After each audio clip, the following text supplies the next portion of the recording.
good afternoon, good evening, good midnight, good day to everybody near and far. This is Marilyn, your friendly Filipino carpentera here in America. I just ran a red light because I couldn't stop anymore. Yan kasi ganito, pag medyo alanganin na, mahirap din mag-stop kasi baka masagasaan ka sa mga sasakyan na nasa likod mo. So I just had to run fast, but I still got the red light. Sometimes ingat tayo pag nandito tayo sa Amerika kasi may mga camera doon sa mga stoplights, and before you know it, they will get your plate number. Tapos after probably a few weeks, meron ka ng mail na penalty dahil nag-cross ka ng red light. Oh well, it is what it is. But right now, I'm going to the renovation.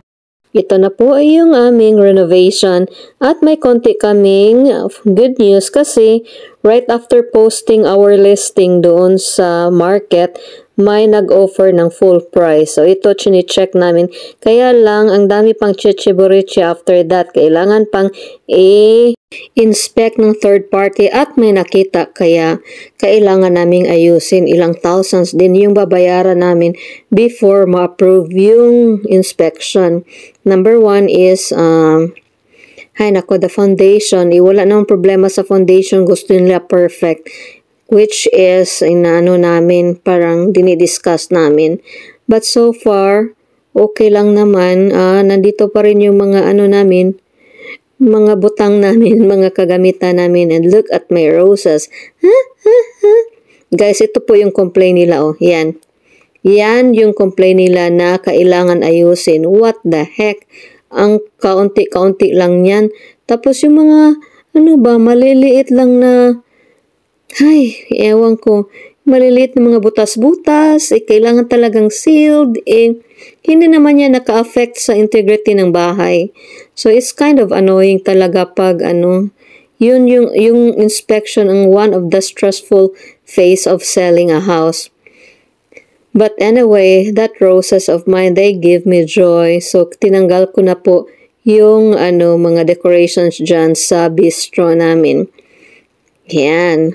Pretty much soon, dadalhin na namin yan balik sa aming bahay. And we are blessed to have a huge garden. Huge backyard actually. So yan. Yang bisikleta na yan, dadalhin yan sa bahay. Tsaka yung plant na yan. And iti-check natin kung hindi ba kinawat yung air conditioning namin. Uy! Nandyan pa, himala. Joke. So yan guys, pinutol nila yung ng mga kawatan yung wire. Tapos they try to carry the air conditioner. However, napakabigat po niya. Kaya hindi nila nadala. But yung carpenter namin linagyan ng fence dyan sa para hindi talaga nila ma-carry outside. Oh my goodness.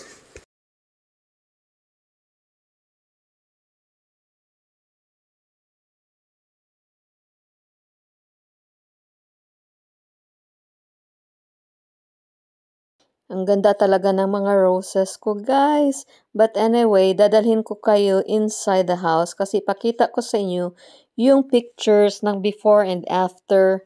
Ito yung before, and then ito yung after in the front house.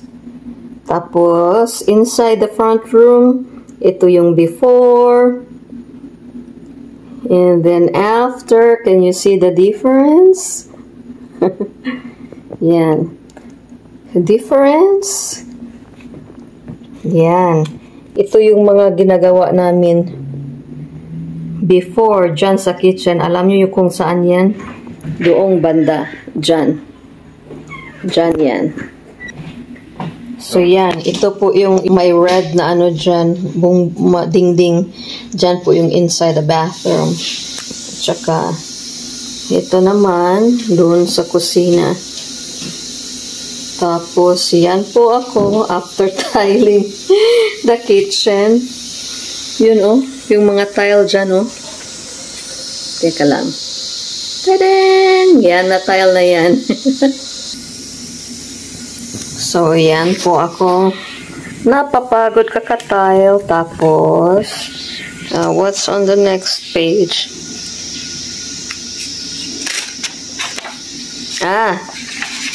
Ito po yung ano, after kong nag-tile, ay yung blue na yan sa left side, division yan, doon sa bathroom and kitchen. Yeah, malapit sa chandelier, yung wall na yan, on the left. Ito po yun. Tapos, I did not like the color, so I changed it to gray. Tapos, yung, ano, where's my husband? He's watering the plants. Tapos, yung door dyan, straight ahead. Ito po yun. Linagyan namin ng cover. Tapos, ito na siya after. Ta-ding!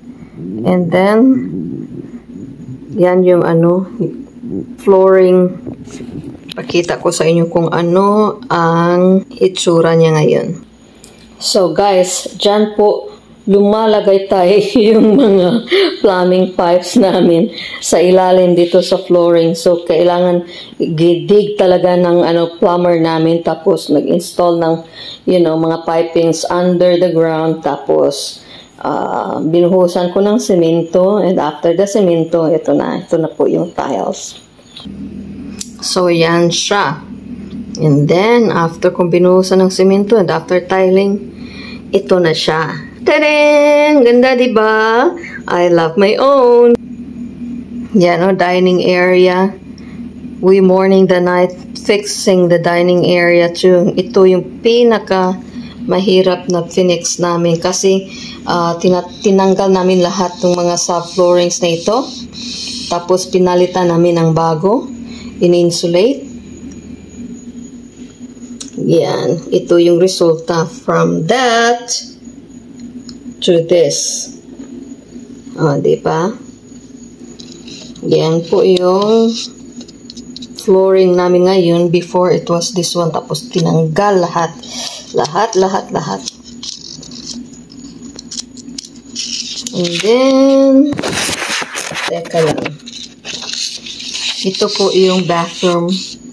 And I'm proud to say that I did this all myself. Yan, tinapon po namin ito. Tapos, linagyan ko ng walls. Tapos, inelevate ko ng 4 inches. Kaya, buhos ako ng simento dito. Yan, to prepare for my shower bed here. Tapos, ito na. After buhos ng buhos. Guys, tingnan nyo yung bathroom renovation ko sa previous videos ko. Makita nyo kung gaano kahirap ko ginawa ito. Abutan ako ng midnight ng masa mix ng cement. Tapos finally na cured na siya. So linagyan ko na ng yan mga tiles. Tapos but before that kailangan mong i-wrap ng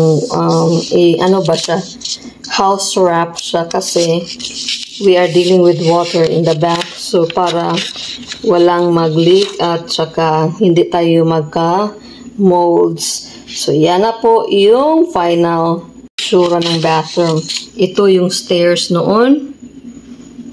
Tapos naging ganito, and then finally yung carpenter namin giniba niya lahat ito. Ito, tinanggal talaga ito namin. Yung, para makita yung shiplap dito. Tapos, my husband painstakingly, covered, patched all the holes. Tapos, yung carpenter namin giniba ito. At saka ito na yung, yung resulta.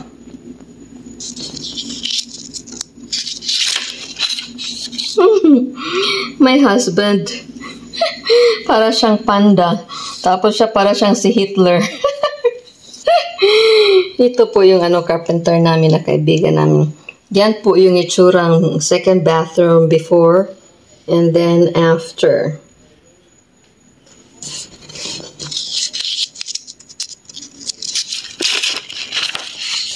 Yung first bedroom before, hindi bathroom ha, bedroom. First bedroom before. No, this is still the second bedroom actually. Before kasi tinanggal namin itong mga ano eh. So this was before. Tinanggal namin yung mga drywalls dyan para makita itong shiplap. Tapos tinanggal din namin yung ceiling drywall. So, yan. Tapos this was after. Ito, linagyan namin ng carpet. And then ito, linagyan namin ng bagong ano, bagong design. Tingnan nyo, oh, di ba? Tinanggal namin lahat yan.